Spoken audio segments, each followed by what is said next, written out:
ఓం నమో వెంకటేశాయ. జ్యోతిషరత్నకరం ఛానల్కి స్వాగతం.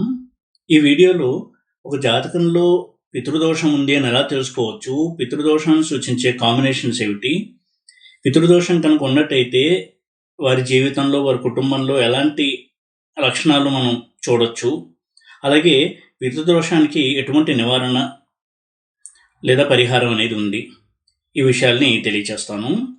పితృదోషం గురించి ఇంతకుముందు కూడా కొన్ని వీడియోలు చేయడం జరిగింది. అయితే ఇది చాలా ఎక్కువ మంది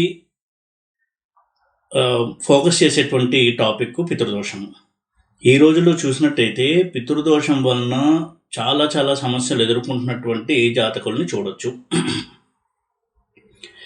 ఇక్కడ పితృ అనే శబ్దానికి ఒక పరంపరగా వచ్చేటువంటి ఒక సంప్రదాయానికి సంబంధించినటువంటి దోషం అని మనం ప్రధానార్థం తీసుకోవాలి. జ్యోతిషంలో కూడా పితృస్థానం అనేది భాగ్యస్థానం, అంటే 9th హౌస్ని పితృస్థానం అన్నారు. 10th హౌస్ని మళ్ళీ తండ్రికి సంబంధించిన స్థానంగా చెప్పినప్పటికీ పితృస్థానము అనే పేరు 9th హౌస్కి ఇచ్చారు. ఎందుకంటే 9th హౌస్ అనేది ఒక వంశ పరంపర, ఒక లీనియేజ్, ఒక DNA, దీన్ని సూచించేటువంటి హౌస్. అటువంటి ఒక పరంపరకి సంబంధించినటువంటి దోషాలని సూచించే దోషము పితృదోషము. అయితే ఇది రకరకాలుగా ఉంటుంది. పితృదోషం అనేది, పితృదోషం యొక్క ప్రధాన లక్షణం ఏంటి అంటే, ఒక వ్యక్తి చేసినటువంటి ఒక తప్పు, ఒక దోషము ఆ తర్వాత తరాలకి అందించబడుతుంది, దాని యొక్క ఇంపాక్ట్. అయితే చాలామంది అనుకుంటూ ఉంటారు, నేను ఈ సమస్య అనుభవిస్తున్నానంటే మా పెద్దలు చేసినటువంటి దోషం వల్ల అనుభవిస్తున్నాను, నా తప్పేమీ లేదు అని. కానీ అలా ఉండదు. అంటే పెద్దలు ఒక తప్పు చేసి ఉంటారు, వారి పరంపరలో వారి సంతానంలో ఈ కష్టాన్ని అనుభవించాలి. అటువంటి దోషాలు చేసినటువంటి వ్యక్తి, ఆ దోషాన్ని అనుభవించే అర్హత కలిగిన వ్యక్తి ఆ వంశంలో జన్మిస్తాడు. ఆ రెండు కూడా మ్యాచ్ అవుతాయి. అంతేకాని మనం ఏ తప్పు చేయకుండా, ఏ పాపం చేయకుండా కేవలం పెద్దలు చేసిన తప్పు వల్ల మనం అనుభవించము. ఆ రెండు కోయిన్సైడ్ అయినప్పుడే మనం ఇటువంటి పరిస్థితుల్ని ఎదుర్కొంటూ ఉంటాము. ఇక పితృదోషానికి అందుకే ప్రధానంగా చూడవలసిన houses 5th house, 9th house. 5th house అనేది పూర్వపుణ్యస్థానము, 9th హౌస్ అనేది పితృస్థానము. మన పూర్వపుణ్యంలో ఏదన్నా లోపం ఉంటే కూడా 5th హౌస్ అనేది పాడవడం జరుగుతుంది. 5th హౌస్, 5th లార్డ్ అంటే పంచమాధిపతి, 5th హౌస్ యొక్క ఆరుఢము, పంచమారూఢము, అలాగే పుత్రకారక గ్రహము, ఇవి పాడైనప్పుడు కూడా మనకి పితృదోషం ఉంది అని మనం తెలుసుకోవచ్చు. అలాగే 9th హౌస్కి సంబంధించినటువంటివి, 9th house, 9th lord, 9th house ఆరుఢము, భ్రాతృకారక, అమాత్యకారక, ఇటువంటి గ్రహాలు. ఇక ప్రధానమైనటువంటి దోషాన్ని తెలియజేసే గ్రహాలు ఏవి అంటే రాహువు, కేతువు, శని, రవి. రవి పితృకారకుడు నైసర్గికంగా. అందుకే మనము పితృపక్షాల్లో కావచ్చు, పర్వదినాల్లో కావచ్చు, రెగ్యులర్గా మనము పితృతర్పణాలు అనేవి ఇస్తూ ఉంటాం సూర్యభగవానుడిని ఉద్దేశించి. ఎందుకంటే సూర్యుడు పితృతర్పణాల వల్ల పితృదేవతలకి సంతృప్తిని కలిగజేస్తాడు. అంత విశిష్టమైనది సూర్యారాధన. ఇక శని కూడా పితృ సంబంధమైనటువంటి దోషాలని తెలియజేసే గ్రహము, అందులోనూ వక్రించిన శని. అలాగే రాహువు, కేతువు. ఇక కొన్ని మౌలికమైనటువంటి ఫండమెంటల్ కాంబినేషన్స్ కనుక చూసినట్టయితే 5th హౌస్లో ఇప్పుడు చెప్పబడినటువంటి రవి, శని, రాహు, కేతువులు ఉన్న, 9th హౌస్లో ఈ గ్రహాలు ఉన్న, 5th లార్డ్ వీళ్ళతో కలిసి ఉన్న, 9th లార్డ్ వీళ్ళతో కలిసి ఉన్న దోషం ఉంది అని మనం అనుకోవచ్చు. అయితే ప్రతిసారి కూడా ఈ దోషం తీవ్రంగా ఉండదు. తీవ్రమైనటువంటి దోషాన్ని ఇచ్చేటువంటి కాంబినేషన్స్ కూడా ఉంటాయి. అలాగే పంచమారూఢంలో ఇందాక చెప్పినటువంటి 4 గ్రహాలు ఉన్నా, భాగ్యారూఢంలో ఉన్న, పుత్రకారకుడు ఈ గ్రహాలతో కలిసి ఉన్న, భ్రాతృకారకుడు లేక అమాత్యకారకుడు ఈ గ్రహాలతో కలిసి ఉన్న పితృదోషాన్ని ట్రిగ్గర్ చేస్తాయి ఆ కాంబినేషన్స్. ఇక కొన్ని ముఖ్యమైనటువంటి కాంబినేషన్స్ చూస్తే రవిని ఆధారంగా చేసుకుని, రవి రాశి చక్రంలో నీచలో ఉండి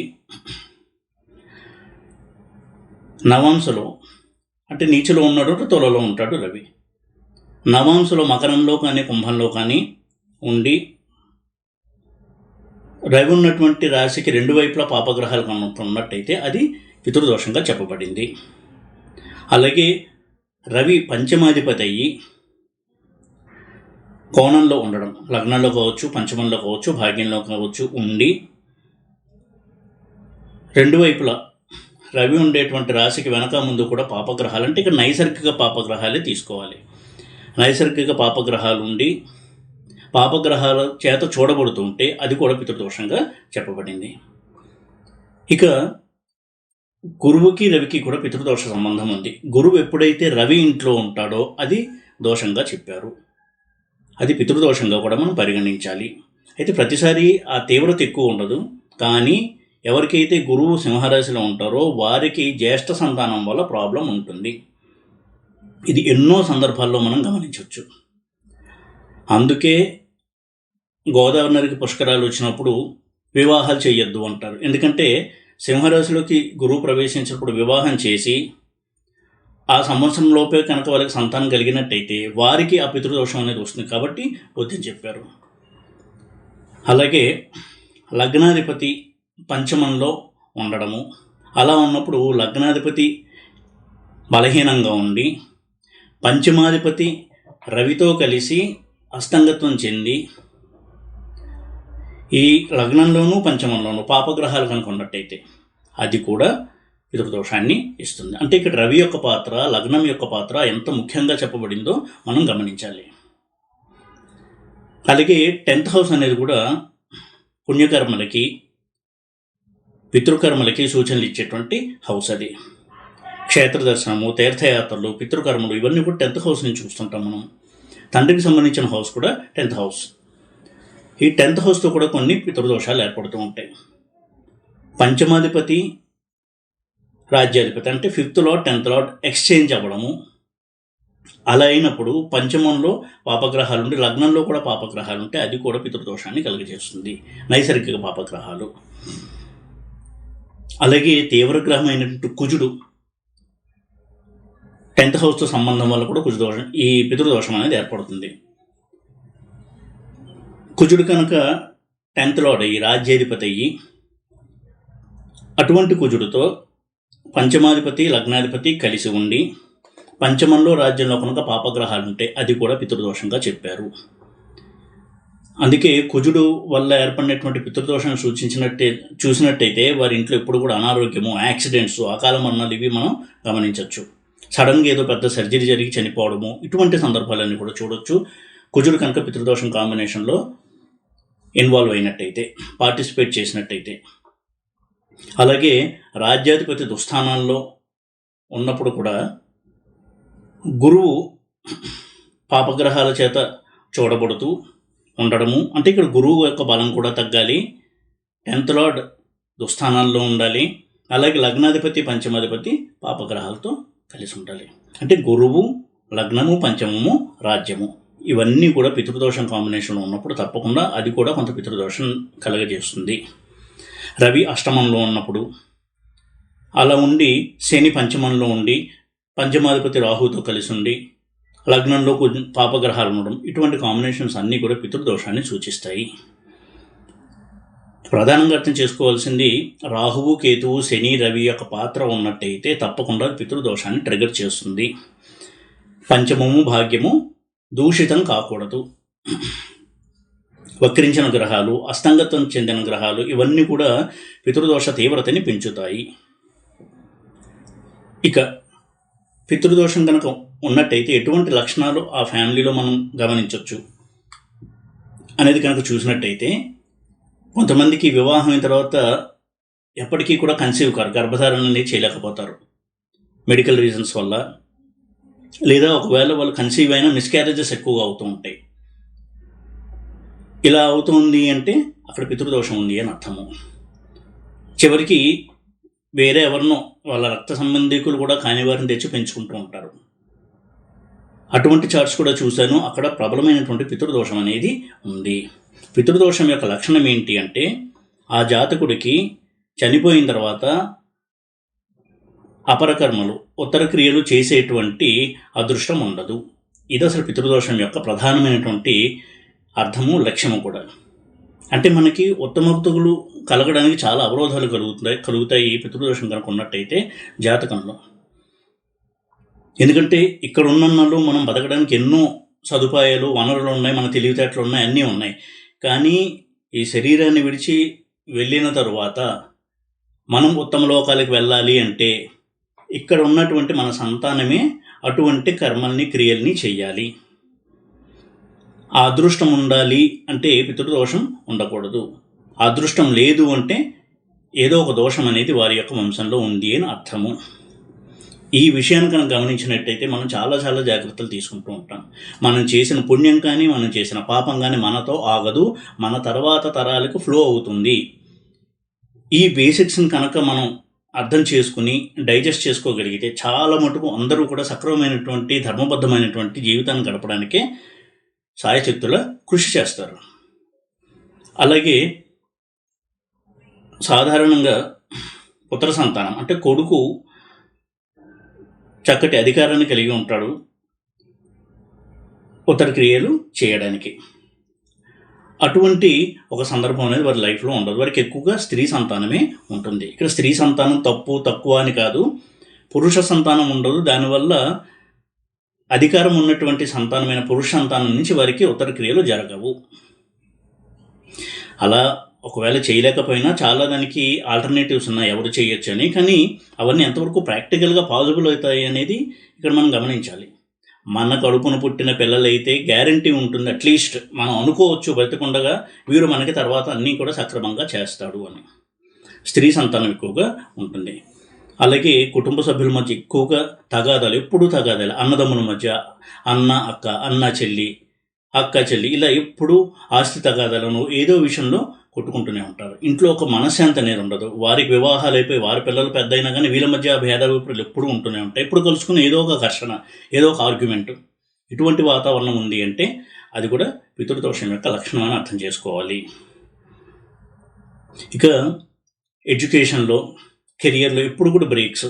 అనుకున్న చదువు చదవలేకపోవడము, కెరియర్లో అనుకున్న స్థాయిలో ఎదగలేకపోవడం. వారికి అర్హతలు ఉండి, తెలివితేటలు ఉండి, టాలెంట్ ఉంది, అన్నీ ఉన్నా కానీ ఏదో ఒక కారణంతో తనకి రావలసినటువంటి అవకాశాలు కూడా చేజార్చుకోవడము, తన ప్రమేయం లేకుండా, తన తప్పు లేకుండా ఏదో ఒక కారణం చేత తనకు రావాల్సినటువంటి ఒక అదృష్టాన్ని కావచ్చు, అవకాశాన్ని కానీ వారు పొందలేకపోవడం, ఇటువంటివి జరుగుతూ ఉంటాయి.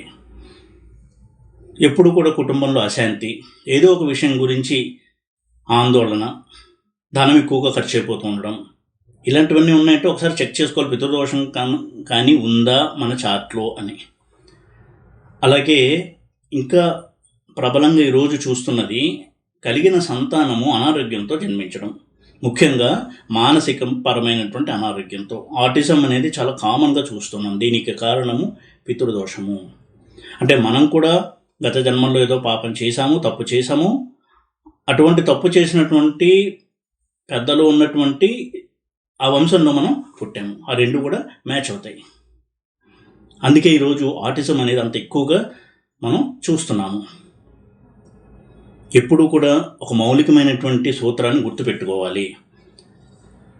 మనకి షణ్మతాలు ఉన్నాయి, 6 మతాలు. అందులో ఒకటి సౌరమతం. సూర్య భగవానుణ్ణి ప్రధాన దైవంగా చేసుకుని ఆరాధించేటువంటి మతం ఉంది. సౌరాష్ట్ర దేశం అంటాం దాన్ని, ఒరిస్సా ఇది. అటువంటి మతంలో సూర్యుణ్ణి పరమాత్మగా ఆరాధన చేసేటువంటి సంప్రదాయం ఉంది.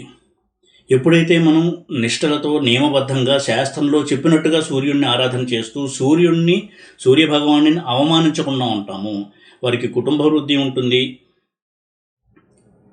అనారోగ్యం లేకుండా దీర్ఘాయుర్దాయంతో ఆరోగ్యవంతులుగా కూడా వారు జీవిస్తారు.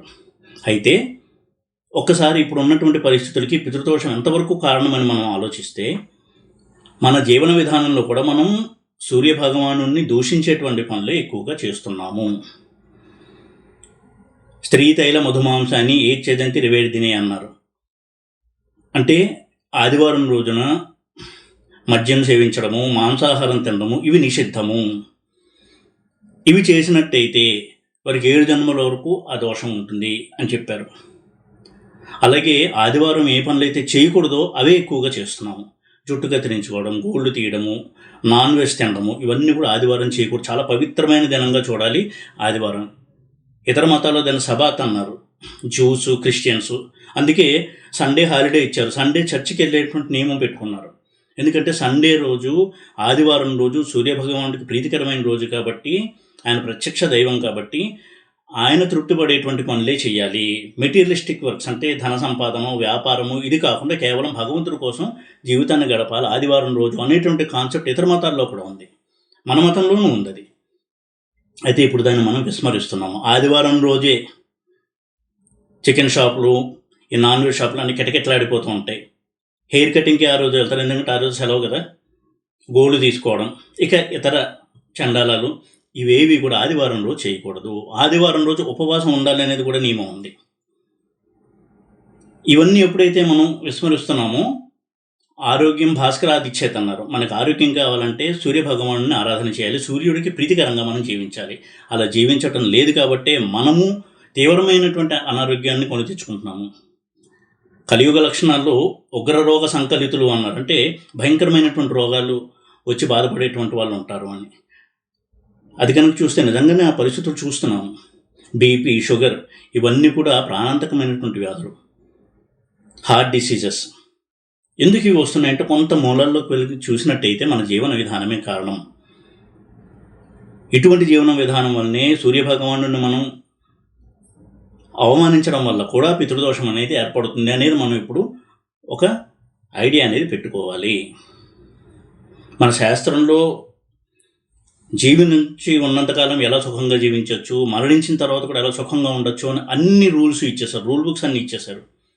అలా చేయగలిగితే ఎప్పుడూ కూడా దేనికి భయపడకుండా ఉన్నన్నాళ్ళు సుఖంగా జీవించి, యావజ్జీవే సుఖం జీవేత్ అన్నారు. అలాగా బ్రతికినన్నాళ్ళు సుఖంగా జీవించి చనిపోయిన తర్వాత కూడా ఉత్తమ లోకాలకి వెళ్ళొచ్చు. మోక్షం అనేది పక్కన పెట్టండి, దాని గురించి చెప్పడానికి చాలామంది ప్రవర్తనకర్తలు ఏమన్నారు, వాళ్ళకి మోక్షం లేకపోయినా మోక్షం ఎలా వస్తుందని చెప్పేటువంటి వారు. దాని గురించి మనం మాట్లాడొద్దు. ఉన్నన్నాళ్ళు సుఖంగా ఉండడానికి ఇన్ని సూత్రాలు చెప్పారు. అందులో ఒకటి సూర్యభగవానుడి ఆరాధన. అది చేయకపోవడం వల్లే పితృదోషం అనేది ఎక్కువగా వస్తుంది. ఇక విద్యార్థులు తెలివితేటలున్న చదువు మీద కాన్సన్ట్రేట్ చేయలేకపోవడము, ఎగ్జామ్స్లో తడబడ్డము, ఎగ్జామ్కి వెళ్ళేసరికి రాయలేకపోవడం టెన్షన్తో, ఇవన్నీ కూడా కొంతవరకు మానసిక స్థితిని తెలియచేస్తాయి. ఇటువంటి పరిస్థితులు కూడా పితృదోషం వల్ల ఏర్పడతాయి. ఇలా ఉన్న వాళ్ళందరికీ పితృదోషం ఉంది అని మనం నిర్ధారణకి రావద్దు, బట్ పితృదోషం అంటే ఇటువంటివి కూడా సంభవిస్తూ ఉంటాయి. ఎందుకంటే రాహువు భ్రమణనిచ్చేటువంటి గ్రహము, సత్యాన్ని మరుగున పరిచేటువంటి గ్రహం రాహువు. ఎగ్జామ్ సెంటర్లోకి వెళ్ళిన తర్వాత వారికి సరైనటువంటి ఐడియా రాదు, వేరేదో ఊహించుకుని దాన్ని తప్పు ఆన్సర్ రాయడం, ఇలాంటివి కూడా కలెక్ట్ చేస్తాడు రాహువు. ఇచ్చినట్టే ఇచ్చి చివరి నిమిషంలో తీసేసుకునే లక్షణం రాహువుది. ఘోరమైనటువంటి ప్రమాదాలు చేసేటువంటి లక్షణం కేతువుది. కాబట్టి మన జీవన విధానంలో కనుక డిసిప్లిన్, శాస్త్రం పట్ల గౌరవం ఉండి ఆ విధమైనటువంటి నడవడికతో కనుక ఉన్నట్టయితే తప్పకుండా ఈ పితృదోషం నుంచి మనం బయటపడవచ్చు. ఇది అసలు సరైనటువంటి రెమెడీ. అయితే వేరే రెమెడీస్ కూడా శాస్త్రాల్లో చెప్పారు. చాలామందికి ఉన్నటువంటి ఒక అభిప్రాయం అంటే ఒకసారి ఆ రెమెడీ చేసేసుకుంటే ఇంకా దోషం పోతుంది, హ్యాపీగా ఉండొచ్చు అని. కానీ పితృదోష లక్షణం కొన్ని తరాలు ఉంటుంది, 7 తరాలు ఉంటుంటే దోషం అంతా పోదు, కానీ దాని యొక్క ప్రభావం కొంత తగ్గుతుంది. ఏ ప్రభావం తగ్గుతుంది అంటే ప్రతి దోషానికి కూడా దేవతార్చన, దేవతారాధన చేయడం వల్ల ఆ దోషం కొంత పోర్షన్ తగ్గే విధంగా డిజైన్ చేయబడుతుంది. ప్రతి దోషం కూడా భగవంతుడి సృష్టిలో ఆ పోర్షన్ని మనం తగ్గించుకోవచ్చు. ఆ తర్వాత ఇంకొక బెనిఫిట్ ఏంటి, ఇంకొక ఉపయోగం ఏంటి దేవతారాధన వలన అంటే పాజిటివ్ వైబ్రేషన్స్ అనేవి వస్తాయి, పాజిటివ్ యాటిట్యూడ్ పెరుగుతుంది. ఎవరైనా సరే ఒక తప్పు చేసేది, ఒక నేరం చేసేది బలహీనమైనటువంటి మానసిక స్థితిలో, అటువంటి బలహీనమైన మానసిక స్థితిలోనే సూసైడ్లు, ఆత్మహత్యలు కూడా చేసుకుంటూ ఉంటారు. అటువంటి బలహీనమైనటువంటి మానసిక స్థితి లేకుండా పాజిటివ్ యాటిట్యూడ్ని పెంచుతుంది. ఎప్పుడూ కూడా నియమబద్ధమైన జీవనము, అలాగే దేవతారాధన. ఈ రోజుల్లో అందరూ కూడా పాజిటివ్ యాటిట్యూడ్ గురించి ఎన్నో సెమినార్లు కండక్ట్ చేస్తున్నారు, కానీ మన వాళ్ళు ఇవన్నీ కూడా మన శాస్త్రాల్లో చెప్పారు. కేవలం మోక్షమే పొందమని మన శాస్త్రాలు అస్సలు చెప్పలేదు. ఈరోజు దాన్ని ఎక్కువగా హైప్ చేసేసి ప్రతిదానికి మోక్షం అని చేయాల్సిన పనులు కూడా వదిలేస్తున్నాం. ఈ జీవన విధానంలో ఉంటూ మోక్ష సాధన చేసుకోవచ్చు, కానీ అన్నీ వదిలేసి చెయ్యకూడని పనులు చేస్తూ మోక్ష సాధన చేయడం అనేది చాలా పొరపాటు. మోక్షం రాశారు కదా, ఈ జీవుడు కూడా పాడవుతాడు. ఇక ఇటువంటి పితృదోషం ఉంటే ఎలాంటి నివారణలు చేసుకోవాలి? అందరికీ తెలుసు అన్నది నారాయణ నాగబలి పూజ. అది ఎక్కడ చేస్తారు? కొన్ని ప్రధానమైనటువంటి క్షేత్రాలు చెప్పారు, అక్కడ చేయించుకున్నట్టయితే దాని యొక్క ప్రభావం ఎక్కువగా ఉంటుంది. అయితే ఎన్నిసార్లు అని కాదు, ఎప్పుడు వీలైనా చేయించుకుంటూ ఉండాలి అనేది నా వాదన. ఒకసారి చేసుకుంటే పోయేది కాదు, ఒకసారి చేసుకుంటే పోతుంది అని భ్రమను కల్పించి మనం కొంతమందిని రప్పించి అక్కడ చేయించవచ్చు, వాళ్ళకి కమర్షియల్గా వర్కౌట్ అవుతుంది, కానీ నిజంగా దోషం పోదు. ఈ రోజుల్లో అటువంటి ప్రచారం కూడా ఎక్కువ చేస్తున్నారు, జ్యోతిష్యులు అని చెప్పుకుంటున్న వాళ్ళు. అలా పోయిన దాఖనాలు ఎక్కడా లేవు. కేవలం ఒక్కసారి ఏదో నారాయణ నాగబలి పూజ చేయడమో లేదా ఇంకోటి ఏదో చేసేస్తే కంప్లీట్ క్లీన్గా అయిపోయి అన్ని సమస్యలు తీరిపోయిన వారు ఎక్కడా లేరు. అయితే తప్పకుండా దాని ప్రభావం ఉంటుంది, అది ఎప్పుడూ చేసుకుంటూ ఉండాలి. అలాగే ఇందాక చెప్పినట్టుగా నియమబద్ధమైనటువంటి జీవనం ఉండాలి. అది లేకపోవడం వల్లనే ఈ జీవుడిలోనే ఒక డిఫెక్ట్ వస్తుంది, అదే పితృదోషము. డిఎన్ఏ అనేది కరెక్ట్ అవుతుంది. పితృదోషం అంటే డెఫినేషన్ అది. జీవుడు కనుక పద్ధతిగా శాస్త్రం చెప్పినట్టుగా హెల్దీ లైఫ్ స్టైల్లో కనుక ఉన్నట్టయితే, ఇప్పుడు మనం శరీరానికి హెల్దీ లైఫ్ స్టైల్ అనేది అందరూ ప్రచారం చేస్తున్నారు, మంచిదే. ఏ డైట్ తీసుకోవాలి, ఏవి తినాలి, ఏవి తినకూడదు, ఎంత తినాలి, ఎక్సర్సైజులు చేయాలి, వాకింగ్ చేయాలని. అలాగే ఈ జీవుడు కూడా హెల్తీ డైట్ ఇవ్వాలి. ఇటువంటి హెల్దీ లైఫ్ స్టైల్లో జీవుడు కనుక ఉన్నట్టయితే ఈ పితృదోషాలు అనేవి రావు. అందుకే ఎంత డబ్బులున్నా, ఏ లోటు లేదు అనుకున్న వారికి కూడా పితృదోషం వల్ల ఆటిజం ఉన్న పిల్లలు పుట్టడము, లేకపోతే తీవ్రమైన సమస్యలు ఉన్నటువంటి పిల్లలు పుట్టడము, మానసికంగా వికలాంగులైనటువంటి పిల్లలు పుట్టడం ఎందుకు అవుతుంది అంటే, మిగతా పుణ్యాలు చేసావు కానీ జీవుడు ఆరోగ్యవంతంగా ఉండడానికి కావాల్సినటువంటి జీవన విధానంలో నువ్వు బ్రతకలేదు. దాని పర్యవసానమే పితృదోషము. ఇక నారాయణ నాగబలి పూజ ఎక్కడ చేయించుకోవచ్చు అంటే, త్రయంబకేశ్వర్లో, నాసిక్లో ఉంది. అలాగే చాందోడ్ అని వదోదర దగ్గర గుజరాత్లో, కాళహస్తిలో, హరిద్వార్లో, ఈ క్షేత్రాల్లో ప్రభావం ఎక్కువగా ఉంటుంది. కానీ ఎక్కడ చేసినా దాని ప్రభావం ఉంటుంది. అలాగే ఒకసారి చేసి వదిలేకుండా వీలైనంతసార్లు తరచూ చేయించుకుంటూ ఉండడం మంచిది. అలాగే రావి చెట్టుని ఆరాధించడము. రావి చెట్టుకి అమావాస్య రోజు వెళ్ళి ఒక యజ్ఞోపేతము రావి చెట్టుకు సమర్పించడం, ఇంకో యజ్ఞోపేతం శ్రీ మహావిష్ణువుని తలుచుకుని సమర్పించి, అలాగే 108 ప్రదక్షిణలు చేయడము. ప్రదక్షిణలు చేస్తున్నంతసేపు ఓం నమో భగవతే వాసుదేవాయ మంత్రాన్ని జపిస్తూ 108 ప్రదక్షిణాలు చేసి, తర్వాత అక్కడ ఒక తీపి పదార్థం పెట్టడము. ఒక్కొక్క ప్రదక్షిణ అయిన తర్వాత ఒక బెల్లం ముక్క ఏదో ఒకటి పెట్టడం చిన్నది. ఆ తర్వాత ప్రదక్షిణ అయిపోయిన తర్వాత రావి చెట్టును శ్రీ మహావిష్ణువుగా భావించి నా తప్పులన్నీ క్షమించు అని వేడుకొని రావడం. ఇలా చేయడం వల్ల కూడా పితృదోష తీవ్రత తగ్గుతుంది. అందులో సోమవతి అమావాస్య రోజు, అంటే సోమవారం అమావాస్య వచ్చిన రోజున చేస్తే దీని ప్రభావం ఎక్కువగా ఉంటుంది. ఇక శనివారం రోజు నువ్వులు కలిపినటువంటి అన్నం ఉండలు చేసి వాటిని చేపలకి అలాగే కాకులకి తినిపించడము, ఇది కూడా దోష తీవ్రతను తగ్గిస్తుంది. బ్రాహ్మణుడికి, అంటే వేదం చదువుకుని అర్చకత్వం చేస్తూనో ఇటువంటి వైదిక జీవనం గడిపేటువంటి వారికి గోవుని, బంగారాన్ని దానం చేయడం మంచిది. ఆ గోవురు ఉపయోగించుకోవాలంటే ఆ ఇచ్చిన దానం వల్ల దాని ప్రయోజనాన్ని సిద్ధించాలి. మనం ఆవును దానం ఇచ్చేస్తాము, అది తీసుకున్న వాళ్ళు ఆవును ఉపయోగించకుండా వాళ్ళు వేరే వాళ్ళకి అమ్మేస్తే దానివల్ల మనకు ఫలితం ఏం రాదు. నిజంగా వాళ్ళు ఆవుని ఆరాధిస్తూ ఆవుల ప్రయోజనం పొందుతున్నారో లేదో తెలుసుకుని దాన్ని ఉపయోగించేటైతే గోదానం చేయడం మంచిది. సరే, ఇక ప్రత్యామ్నాయాలు అంటారు, వెండి గోవు, బంగారం గోవు ఇవన్నీ ఇవ్వచ్చు, బట్ ఇవన్నీ ప్రత్యామ్నాయాలే. అలాగే రుద్రాభిషేకం చేయిస్తూ ఉండడము తరచు, వారికి ఆ పితృదోష నివారణ అవ్వాలి అనేటువంటి సంకల్పం చెప్పుకొని పెద్దల పేరిట చేయించడం కూడా పనిచేస్తుంది. అలాగే కన్యాదానం చేయడం కూడా పితృదోషానికి నివారణగా చెప్పారు. ఈ విధంగా శ్రాద్ధ కర్మలు విధిగా నిర్వర్తిస్తూ ఉండడము, ఇన్ని చేస్తూ ఉన్నట్టయితే తప్పకుండా ఆ పితృదేవతలు సంతోషించి ఆ దోష తీవ్రతను కొంత తగ్గిస్తారు. ఈ జీవనంలో, ఈ జీవితంలో, ఈ ఆయుర్దాయంలో వీలైనంత వరకు సుఖంగా జీవించడానికి కూడా అనుగ్రహిస్తారు. అయితే ఎప్పుడూ చెప్పేటట్టుగా prevention is better than cure.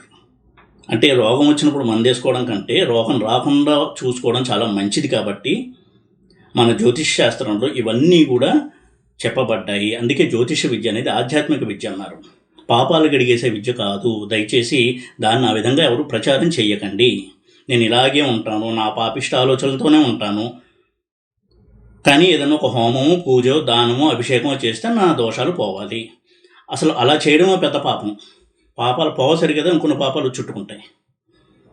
జ్యోతిష్యాన్ని, భగవంతుణ్ణి అలా చూడకండి. పాపాలు కడిగేవారు కాదు మన దేవతలు, పాపాలు కడగమని చెప్పేవి కాదు మన శాస్త్రాలు. అలాగే జ్యోతిష్యం కూడా. ప్రాయశ్చిత్తం ఉండాలి, పశ్చాత్తాపపడాలి. అయ్యో నేను తప్పు చేసుంటాను, నా ఆలోచన ధోరణి మార్చుకోవాలి అనేటువంటి రుజు ప్రవర్తన ఉండాలి. సిన్సియారిటీ అంటాం. ఇది ఉన్నప్పుడు భగవంతుడు స్పందిస్తాడు, మంత్రాలు స్పందిస్తాయి, మనం చేసే దానాలు స్పందిస్తాయి. అది లేకుండా ఎవరికో డబ్బులు ఇచ్చేసి చేంజ్ చేసామండి పూజ, ఆ దోషం పోవాలి అంటే దేవతలకేమీ పని పట్టలేదు. మనం చాలా కష్టపడి ఒకరోజు సెలవు పెట్టి ఏదో పూజ చేసాం కదా అని ఆగమేఘాల మీద వచ్చి మన పాపాన్ని కడిగేయడానికి. కాబట్టి దేవతల మీద గౌరవాన్ని ఉంచుకోవాలి. మనం తప్పు చేస్తే తప్పు చేసామని మనలో మనమైనా సరే ఒప్పుకోవాలి. ఒప్పుకున్న తప్పు చేయకూడదు అని నిశ్చయించుకోవాలి. అలా నిశ్చయించుకుంటే అసలు చాలా మటుకు పితృదోషం పోతుంది. అవేవి చేయకుండా క్రతువులు మాత్రం చేస్తే కొంతవరకే దాని ఫలితం అనేది ఉంటుంది. ఈ దృష్టికోణంతో పితృదోషం చూసినట్టయితే ప్రతి వ్యక్తి కూడా సుఖంగా ఉంటాడు, ఆ కుటుంబం సుఖంగా ఉంటుంది, సమాజం సుఖంగా ఉంటుంది, ప్రపంచం కూడా సుఖంగా ఉంటుంది. సర్వే జన సుఖినోభవంతో అనేది అప్పుడు వర్కౌట్ అవుతుంది. ఈ విధంగా మనం పితృదోషాన్ని అర్థం చేసుకున్నట్టయితే ప్రతివారు కూడా తమను తాను సమీక్షించుకుని తమను తాను సరిదిద్దుకుంటే ఆ తర్వాత వచ్చే సంతానం పితృదోషం లేకుండా ఉండడానికి అవకాశం మనమే కల్పించుకున్న వారము అవుతాము. ఈ వీడియో కనుక మీకు నచ్చినట్టయితే లైక్ చేసి, షేర్ చేసి, సబ్స్క్రైబ్ చేయండి. ఓం నమో వెంకటేశాయ.